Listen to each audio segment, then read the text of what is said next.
airport welcome for over 60 Ukrainians fleeing war, arriving in Edmonton Monday.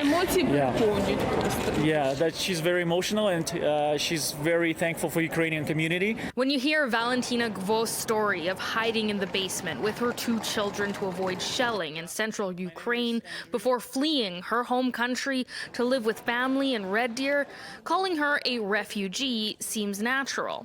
But Ukrainian nationals coming to Canada now are not coming through refugee or immigration streams, but rather temporary and emergency visas. The challenge is, of course, that coming under a temporary permit doesn't provide maybe some of the similar supports than someone coming under a permanent resident pathway. Visas given to Ukrainian nationals are under a new emergency program, along with work permits that are essentially the same as a temporary foreign worker, with provisions they can work in Canada for up to 3 years with the possibility of extension and get health care. But no government financing or assistance in settling. Many times I hear like, oh, why Ukrainians get this special treatment?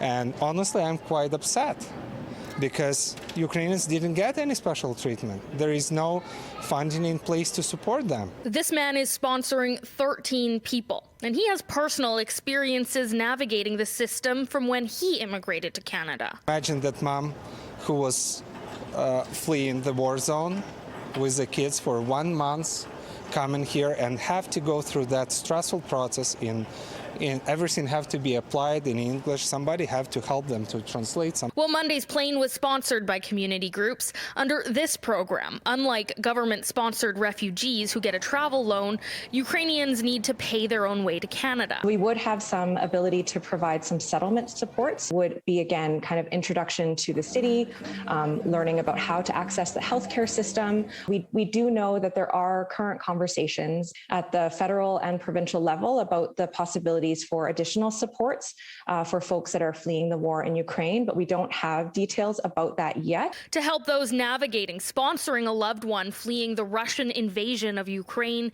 Catholic Social Services is hosting an info session Wednesday to work through uncertainty. And they're looking to new beginning, at least until the war is ended, right? Of supporting someone through war. In Edmonton, Carly Robinson, City News.